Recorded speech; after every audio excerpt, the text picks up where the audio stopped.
Hello friends, मेरा नाम है सियोम और आज हम देखेंगे एक स्टोरी जिसका नाम है सन्स एंड लवर, जिसे लिखा था डेविड हॉबर्ट लॉरेंस ने और इन्हें शॉर्ट में D.H. लॉरेंस भी कहा जाता है। इन्होंने इस कहानी को लिखा और पब्लिश कराया था 1913 में। यह मॉडर्न पीरियड की बेस्टेस्ट स्टोरी मानी गई और इसकी थीम बेस्ड थी फैमिली एंड फिजियोलॉजी में। फैमिली, एक मदर और एक सन के लव की फैमिली। इस कहानी में यह दिखाया गया है कि किस तरह माँ अपने बेटे को प्यार करती है और वह बेटा भी अपनी माँ को ही अपनी दुनिया मानता है। तो आइए दोस्तों, हम इस खूबसूरत स्टोरी को जानते हैं, पर पहले हम पोइट के बारे में जान लेंगे, यानी D.H. लॉरेंस के बारे में जानते हैं। डेविड हार्बर्ट लॉरेंस यानी D.H. लॉरेंस का जन्म हुआ 17 सितंबर 1885 में और इनकी मृत्यु हो गई 2 मार्च 1930 में।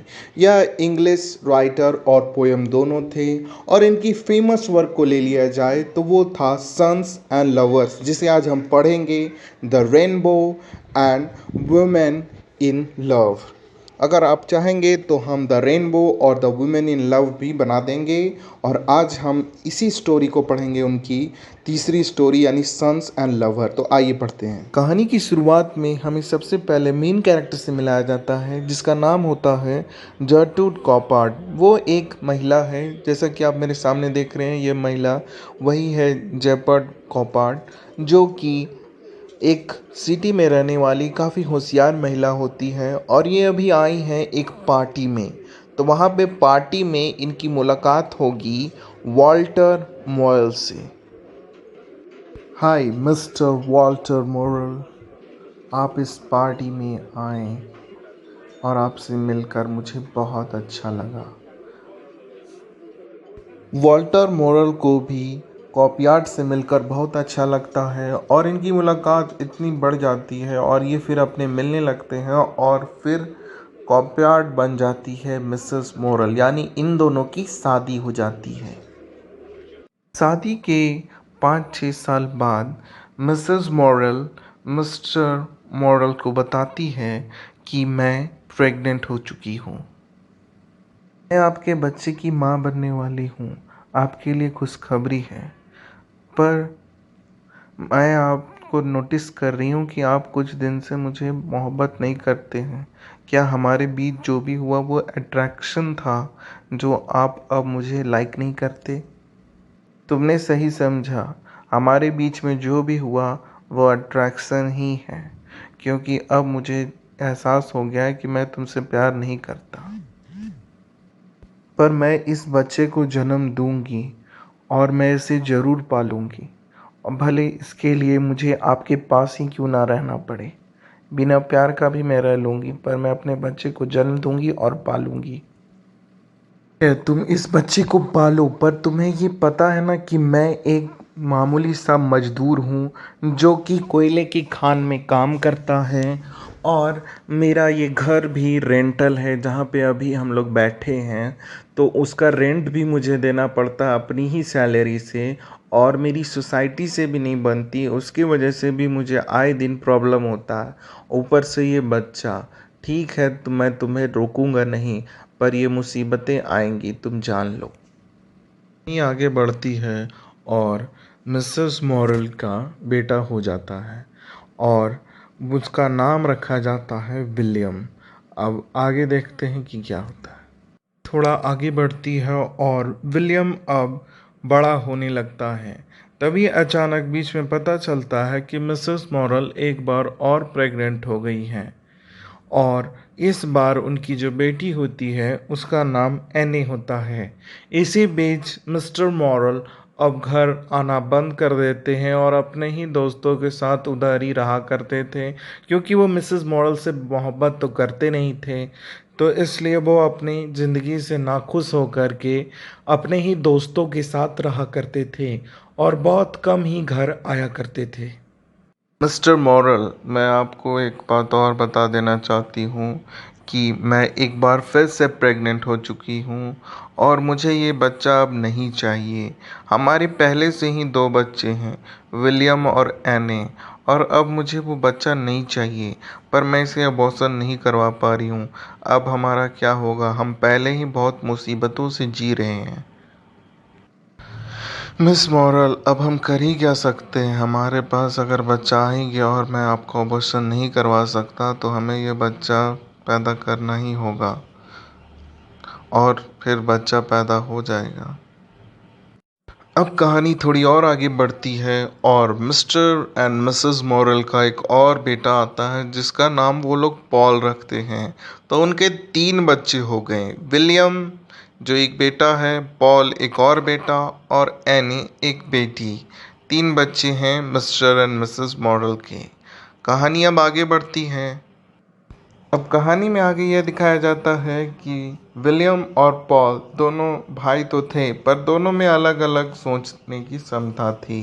विलियम काफ़ी चार्मिंग और हैंडसम लुक का था और पॉल जो था वो थोड़ा गंभीर पढ़ाई में सोचने वाला बंदा था। तो आइए उन दोनों से मिलते हैं। हे विलियम, तुम कहाँ जा रहे हो इतना चार्मिंग लुक बना करके? पॉल, तुम अपनी पढ़ाई में ध्यान दो और सोचो। मेरे बारे में मत सोचो, क्योंकि मैं एक चार्मिंग हैंडसम बॉय हूँ और मैं अभी आ रहा हूँ। पर तुम घर से बाहर जा कहाँ रहे हो, ये तो बताओ। मुझे ये जानना ज़रूरी है, वरना मैं रास्ता नहीं छोड़ूंगा। मुझे नौकरी मिली है और मैं जा रहा हूँ लंदन बाहर कमाने। और कुछ पूछना है? और हाँ, मेरे पीछे मेरी माँ का ख्याल रखना। वो बहुत ही नाजुक है, मुझे बहुत प्यार करती है। आज मैं बहुत खुश हूँ। मेरा बेटा विलियम अब लंदन में रहने लगा और कमाने लगा। वो आगे बढ़ रहा है ज़िंदगी में। मुझे बहुत खुशी मिल रही है। मिस्टर मॉरल, आप ये भी तो देखिए कि हमारा बच्चा हमसे दूर हो गया। पता नहीं वो लंदन जैसे अनजान शहर में कैसे रहता होगा। उसके वहाँ कोई खाने देता भी होगा कि नहीं? वो कैसा रहता होगा, कैसा होगा? हमसे इतने इतने सालों से मिला नहीं है। इसकी भी तो चिंता कीजिए। अब कहानी आगे बढ़ती है और विलियम लंदन में किसी से मोहब्बत करने लगता है जिसका नाम होता है लुइसा। और वो उससे कैसे मिलता है, आइए देखते हैं। हाय, मेरा नाम है विलियम। मैं यहाँ पे कंपनी में काम करता हूँ। आपको देखा तो सोचा कुछ बात करूँ। आपका क्या नाम है? मेरा नाम लुइसा है और मैं इसी शहर में रहती हूँ।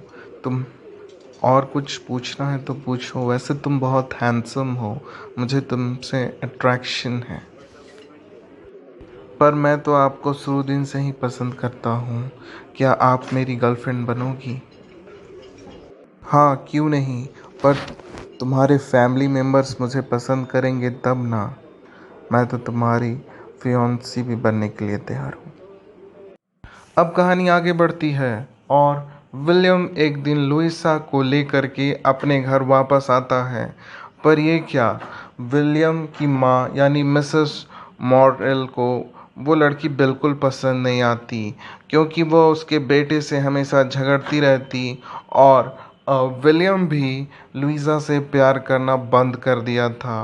पर मिस्टर मॉरल को अच्छा नहीं लगता कि आखिर कुछ भी हो, वो एक लड़की है और मेरा बेटा एक लड़की से अच्छे से बात क्यों नहीं करता, उसे ऐसा टॉर्चर क्यों करता है। मैंने ये सब संस्कार तो नहीं दिए थे मेरे बेटे को। ये सब उसने सीखा कहाँ से? ये मुझे बिल्कुल पसंद नहीं। ये सब बातें बोलकर मिसेस मॉरल काफ़ी ज़्यादा दुखी होने लगती हैं। अब आइए आगे देखते हैं क्या होता है। मैं जानता हूँ मिसेस मॉरल, आप काफ़ी ज़्यादा दुखी हैं क्योंकि आपका बेटा विलियम एक लड़की से अच्छे से बिहेव नहीं करता था। पर अब तो उसका देहांत हो गया है। अब हम क्या करें? मैं कुछ नहीं जानती। मेरा बेटा नहीं रहा। मैं बहुत दुखी हूँ। मैं अंदर से टूट चुकी हूँ। अब इस लड़की का क्या होगा उससे मुझे मतलब नहीं, पर मेरा बेटा तो चला गया ना। मत हो मिसेस मॉरल। देखो, ज़िंदगी में जो होना रहता है वो तो होके ही रहता है। हमें क्या पता था कि हमारा बेटा निमोनिया से मर जाएगा विलियम। पर हमारा जो मिस्टर पॉल है, अब हम उसे ध्यान देना होगा, क्योंकि हमारा दूसरा बेटा भी अब क्लर्क की नौकरी करता है और काफ़ी थका थका सा रहता है। उसके बारे में प्लीज़ केयर करो। अब मैं क्या केयर करूं मिस्टर मॉरल। मैंने तो अपने बेटे विलियम को बहुत चाहा, पर वो नहीं बचा। अब मैं मिस पॉल को क्या सेवा करूं उसकी। वो भी तो मुझसे दूर ही रहता है। अब कहानी आगे बढ़ती है और अचानक पता चलता है कि पॉल को भी वही निमोनिया की बीमारी हो गई है जिससे विलियम की मौत हुई। सब जान के मिसेस पॉल को बहुत बुरा लगता है कि मैंने दोनों बेटे को ठीक से केयर नहीं की, क्योंकि पहले को तो मैंने इतना केयर किया पर उसको निमोनिया हो गया, अब दूसरे बेटे को भी हो गया है और मैंने तो इसका ख्याल भी नहीं रखा। पता नहीं ये मजबूत होगा भी कि नहीं। मैं क्या करूं। यही सब बातें अब मिसेस मॉरल सोचती रहती है। मेरा बेटा पॉल, मैं मुझसे माफ़ी मांगती हूँ कि मैं हमेशा विलियम विलियम करती थी, पर तू भी मेरा बेटा है पॉल। आजा बेटा, क्या हुआ है तुझे। मैं तुम्हारी माँ हूँ, अब मैं तुमसे बहुत केयर करूँगी। आजा मेरे पास बेटा। आओ बैठो और बताओ कि तुम्हें क्या तकलीफ़ है। कैसे हो गया तुम्हें निमोनिया मेरे बच्ची। मॉम, मैं ये सब तो नहीं जानता कि मुझे निमोनिया कैसे हुआ, पर मैं आपको एक बात बताना चाहता हूँ। मेरी एक दोस्त है मेरिल, मैं उससे मिला जब मैं एक हॉर्स राइडिंग में जाया करता था और मुझसे और उससे बहुत अच्छी दोस्ती हो गई। पर वो थोड़ी रिलीजियस है, काफ़ी ज़्यादा भगवान में मानती है, इसलिए वह मुझसे दूर रहती है। पर मैं उससे अपना अच्छा दोस्त मानता हूँ और मैं उसे अपने घर लाना चाहता हूँ। क्या मैं उसे अपने घर ला सकता हूँ माँ। बेटा, जैसा तुम बता रहे हो कि मेरिल जो है वो काफ़ी ज़्यादा रिलीजियन है, तो वो तुम्हारे साथ रह पाएगी, तुम्हारे साथ एडजस्ट हो पाएगी। मुझे ये लड़की बिल्कुल पसंद नहीं, क्योंकि ये रिलीजियन है और काफ़ी ज़्यादा भगवान में मानती है। तो सोच लो, मुझे तो ये लड़की बिल्कुल पसंद नहीं है तुम्हारे लिए, पर तुम्हें क्या करना है ये सोचो। मॉम, अभी तक मैंने उससे ऐसा कुछ कहा नहीं है, पर मैं मिरिलियम से प्यार करता हूँ माँ। मुझे नहीं पता कि मैं उससे कैसे बताऊँ। मैं उसके लिए अट्रैक्शन फील करता हूँ, पर मैं उससे कुछ बता नहीं पा रहा हूँ कि मैं उससे कितना प्यार करता हूँ, और ना वो मुझे बता पा रही है। मुझे लगता है वो भी मुझसे प्यार करती है, पर हम कैसे आगे बढ़ें। आप ऐसा क्यों सोचते हैं कि मैं आपको वक्त नहीं दूंगा। मैं उसके साथ रहूंगा तो मैं आपको भी वक्त दूंगा माँ। बेटा, तुम जब उसके पास चले जाओगी तो मेरे लिए समय कहाँ से बचेगा। मैं समझती हूँ, मैं कुढ़ूँगी और मैं फिर यहीं रहूँगी। मैं तुमसे कुछ कहूँगी नहीं, पर मुझे यह मालूम है कि अब तुम मरियम के ही साथ रहोगे। अब इस कहानी में इंट्रोड्यूस होती है दोस्तों एक नई लड़की। लड़की नहीं, एक औरत कह लीजिए, जिसका नाम होता है क्लारा। और ये जो सामने लड़की है, औरत है, उसका नाम ही क्लारा होता है। इसके हस्बैंड का नाम है बक्स्टर, जो कि एक बिजनेसमैन है। और बक्स्टर और क्लारा का अब लड़ाई चल रहा है और ये एक दूसरे को पसंद नहीं करते। पर ये दोनों एक और शख्स को पसंद नहीं करते, जिसका नाम है पॉल। और पॉल और क्लारा की तो कभी नहीं बनती, और पॉल ने बक्स्टर यानी कि क्लारा के हस्बैंड से भी शुरू ही दिन लड़ाई कर ली थी। तो इन दोनों की भी नहीं बनती, यानी कि पॉल की ना ही मिस्टर क्लारा से और ना ही मिस्टर ब्लक्स्टर से कुछ मिलती है। हाय मेरियम, मैं तुमसे मोहब्बत करता हूँ, पर मैं तुमसे बता नहीं पाता कभी। मैं तुमसे इंगेजमेंट करना चाहता हूँ। क्या तुम मेरी फियांसी बनोगी? बोलो। हाँ बनूंगी पॉल, क्यों नहीं बनूंगी। अगर तुम मुझसे इंगेजमेंट करना चाहते हो तो मैं भी तुमसे इंगेजमेंट करना चाहती हूँ। आओ हम दोनों एक हो जाएं। मैंने इसे इंगेजमेंट के लिए बोल तो दिया, पर मैं अब इससे प्यार नहीं करता लगता, क्योंकि मुझे इसके लिए अट्रैक्शन फील नहीं हो रहा है। मुझे काफ़ी बोर लग रहा है, पर अब मैं इससे कुछ कह भी तो नहीं सकता। मैरियम, मुझे लगता है कि मुझे ये एंगेजमेंट नहीं पसंद आ रही और मैं अब तुमसे अट्रैक्शन नहीं फील करता, इसलिए मैं इस एंगेजमेंट को तोड़ता हूँ। पर अब भी हम अच्छे दोस्त रह सकते हैं, अगर तुम चाहो तो। अब कहानी आगे बढ़ती है दोस्तों, और हमें दिखाया जाता है कि पॉल और मैरियम अभी भी मिला करते थे एंगेजमेंट टूटने के बाद भी। और इधर पॉल का क्लारा यानी कि बक्स्टर के वाइफ से चक्कर चलने लगता है और वो लोग एक दूसरे को पसंद करने लगते हैं। पर इधर ब्लक्स्टर को एक दिन पता चलता है कि पॉल और क्लारा के बीच में कुछ चल रहा है। पॉल क्लारा को भी पसंद करता था और उसे अब मैरियम भी याद आने लगी, और इसलिए वो कंफ्यूज था कि वो मैरियम के साथ रहे या क्लारा के साथ रहे। अब जैसे ही ब्लक्स्टर को पता चलता है, वो पॉल के साथ झगड़ा करने आता है, और आगे देखिए क्या होता है। तुम्हारी हिम्मत कैसे हुई पॉल? तुमने मेरी वाइफ क्लारा को बुरी नज़र से देखा। मैं तुम्हें छोड़ूंगा नहीं। आज मैं तुझे बताता हूँ कि मैं चीज़ क्या हूँ। देखिए आप शांत हो जाइए, वरना मेरा भी हाथ टूट जाएगा। आपका 2 बार हाथ टूट चुका है, और मेरा हाथ टूट गया तो आपको परेशानी हो जाएगी। अच्छा नहीं मानिएगा, लीजिए मैं आपको बताता हूँ मैं चीज़ क्या हूँ। मैंने आपसे पहले ही कहा था मुझसे मत उलझिए। देखिए आपको लग गई ना चोट, अब चलिए हॉस्पिटल, मैं आपको इलाज करवा देता हूँ।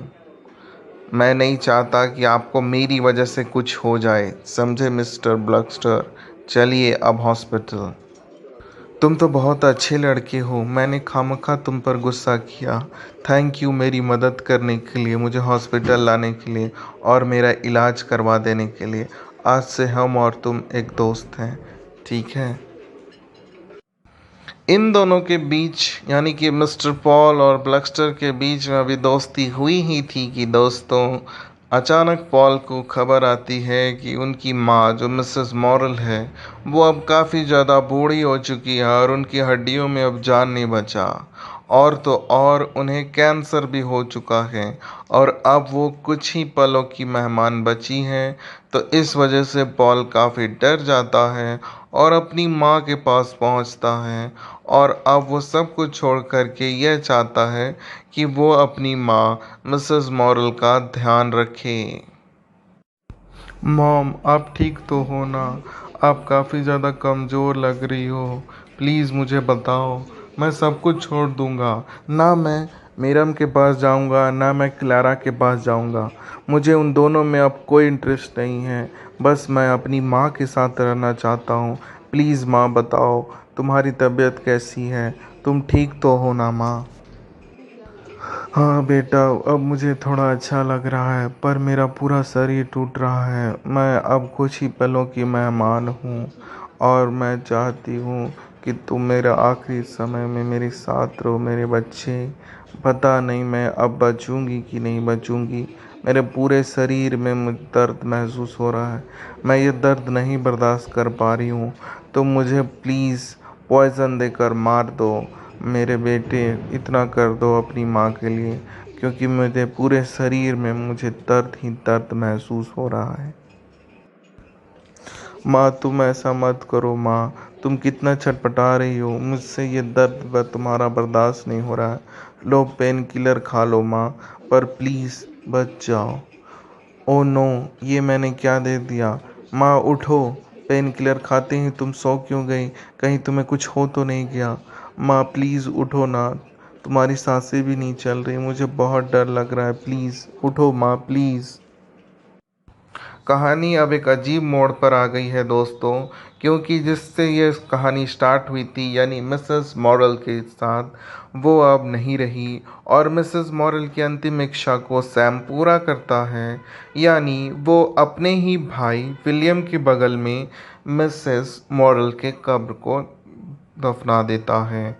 और अब पॉल काफ़ी ज़्यादा दुखी हो गया था और वो अपने घर में नहीं रहना चाहता था जहाँ पे उसकी माँ की उसे याद आए, तो वो वहाँ से चला जाता है।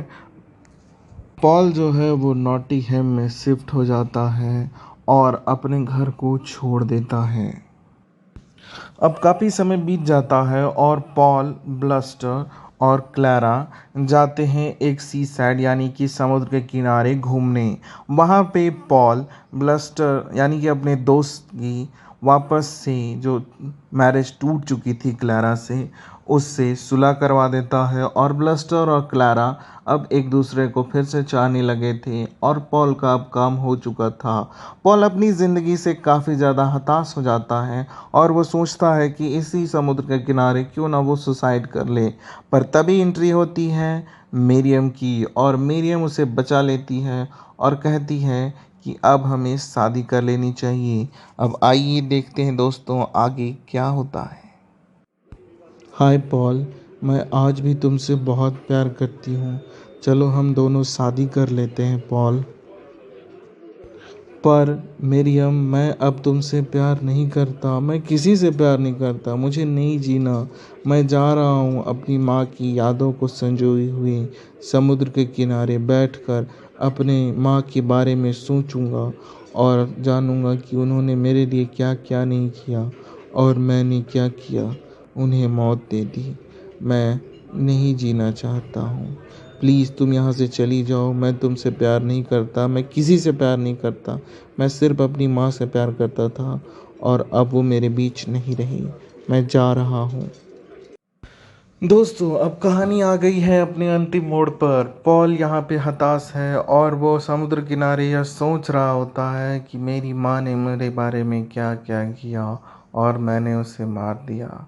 और यही सब सोचकर वो सोचता है कि मैं अपनी ज़िंदगी ख़त्म कर लूँ, पर फिर वो सोचता है कि मैं अपने आप को नहीं मार सकता, क्योंकि मेरी माँ ने ही मुझे ये ज़िंदगी दी है और मैं इसे कैसे ख़त्म कर दूँ।